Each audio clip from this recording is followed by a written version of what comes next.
Hello ladies and gentlemen, CaptainShacks here, and welcome back to my top 10 upcoming space sim titles. I like doing a top 10 list on this topic every year or so, and it also allows me to research the newest titles that are up and coming and share a few of the lesser known ones with you guys to keep an eye on. So we're going with the classic definition of a space sim here, a game with an open universe of exploration and danger, possibilities, and player choice rule the day. Let's get into it. Number 10. The yet untitled X4. Way back in the day, a large-scale space sim grabbed my heart, and that was X Beyond the Frontier. It had a story that just about matched Farscape's at the beginning. An astronaut is testing out a new small ship and gets sucked through a wormhole to an area of space populated with all kinds of strange alien life. The X series has had its ups and downs, with the best of the franchise, that being X3 Albion Prelude, had a massive, complex living universe with a healthy modding community to support it. The worst of the franchise has to be the most recent release, X Rebirth. A horrifically buggy mess with a design that removed much of what we loved from the original. Recently it was announced a new proper X sequel is on the way. X4, we assume. Hopefully fan complaints have been heard and the new title will allow us to access a massive universe to explore and have a variety of ships to pilot instead of just one. Also, you could command fleets and build a literal empire of space stations and all kinds of stuff. It was actually pretty cool. All we really wanted was a less buggy version of X3 with a better UI. Number 9, Starpoint Gemini Warlords. This title surprised me this year. Working off Starpoint Gemini 2's engine, it features an open world, or an open universe, a player-owned and upgradable space station, commandable fleets. You can see early alpha gameplay of Warlords here. It's a video that I did a while back, little first impressions. The most impressive aspect is how community-driven they are. Community engagement with this title is off the charts. Features are actually being prioritized based on, well, what the community wants and how they want them implemented. Capturing territory is the key to victory in this title. Sadly, as of making this video, the game's capture and combat mechanics are really simplistic. Hopefully they take a page out of, say, the X series and add some depth and complexity to the empire building and management. Number 8, StarMade. Okay, StarMade isn't necessarily an upcoming title. It's been available for years now. But the most recent set of patches, actually the patches going back about 6 to 8 months, have really grabbed my attention. Working track-based blocks that allow for large carriers to function properly, AI fleet commands that you can actually control them, upgraded graphics, better damage modeling, shipyard implementation. StarMade has forged some massive improvements over the last few months. You can check out their YouTube channel here to keep up with the latest developments like I've been doing. It's not at the level of complexity and just ease of building like something, say, like Space Engineers, and the sound design still needs a ton of work, but it's quickly developing into a title that I actually like to invest some time into. Let's see how well the implementation of AI crews goes and how much deeper the mechanics go later this year and into the next. Number 7, Infinity Battlescape. This is one of the better looking and smoother alphas I've played recently. While streaming it late last year, I ran into the devs actually flying about. Multiplayer is what sets this title apart, as it's being designed from the ground up as a massive battle arena filled with hundreds of players waging war in a procedurally generated true-to-scale solar system. The engine that they're operating off of so far is a sound one. I've tested it myself in multiplayer. Gameplay will involve factions fighting it out using an array of capital ships and smaller vessels like bombers to take down installations on planets, supply ships, and, well, other players' fleets to win victory for their team. These campaigns could last a considerably long time. Number 6, Helium Rain, a newcomer to Steam Greenlight.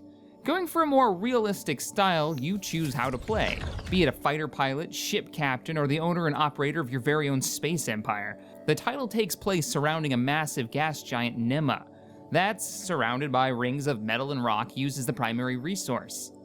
This is another small team aiming high, and I wish them the best. Number 5, Space Engineers. Now we're getting into familiar territory. Though my excitement for Space Engineers has diminished over the years of covering it, and I do mean years of covering it, it is still one of the best crafting engineering titles out there. It does boast an almost endless area of space to explore, though it's fairly empty as of now, Most patches as of late are bug fixes and improvements, and we're still waiting for proper stable multiplayer code that lets us actually walk around our moving ships in multiplayer and build decent-sized capital ships and have them duke it out without the simulation speed dropping like a rock. SC, you're a buggy mess that I will always hold near and dear to my heart. We've enjoyed Space Engineers so much and enjoyed the engine so much, we've actually created our own RP sci-fi, almost TV series here on the channel between myself and 2 other YouTubers. I highly recommend you check it out. I'll put a link in the description below. Number 4, The Mandate. Real-time strategy meets The Sims meets Star Trek's diplomacy? Angry Joe actually pushed this title pretty hard during its run-up. You play as the captain of a single ship with a crew that actually live aboard and work their stations walking around. You're managing your crew and ship systems, taking on quests, and exploring the universe. The Mandate sounds kinda like one kick-ass RPG set in space with a top-down perspective. XCOM with ship battles, some have called the Mandate, and they probably wouldn't be so far off. But then it's real time? Yeah, it's gonna be interesting how it works out. We still don't know when it's getting a release. Hopefully soon. It's been a while, guys. Dual Universe takes my number 3 spot, and I've covered it quite a bit recently. The lead dev holds 2 PhDs, I believe, one in computer science, if I'm not mistaken. He's got a history of working in fields like robotics, and has a working demo of his title with some really unique ideas on how the server side of things will work. So what's the game? Massive in a single word? The idea is that they'll place thousands of players in an EVE-like persistent single-shard universe, filled with player-designed and engineered starships, stations, and buildings. Each can be blueprinted and sold, creating a full economy. All content in the universe is driven by the players. In the truest sense of the word, a sandbox. Territorial wars, fleet battles, multi-crew ships.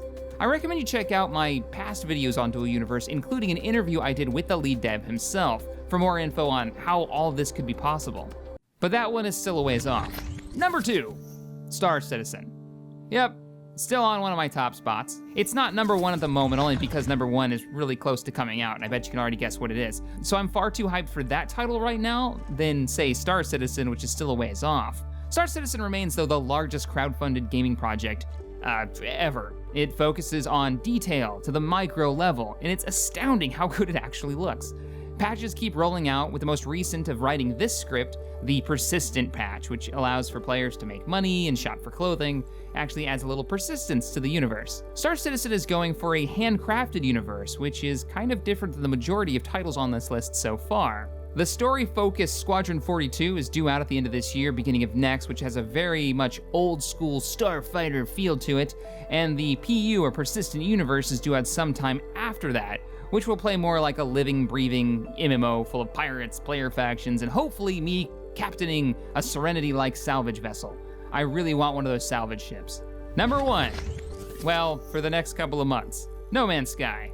There's a lot of misinformation about No Man's Sky, people thinking it's way more than it actually is. I can't make a video on another space sim without somebody trying to compare No Man's Sky to it, thinking it is literally the second coming of all the space sims in one game. It is not. No Man's Sky is not a crafting game. You won't be designing epic capital ships or joining other players in faction wars. It focuses on exploration, survival, combat, and trading. The universe uses procedural generation to flesh out its large universe.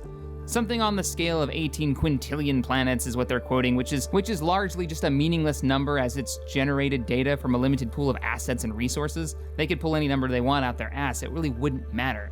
It takes my number 1 though, because out of all the projects on this list, this title is due out in a few months, ready to play.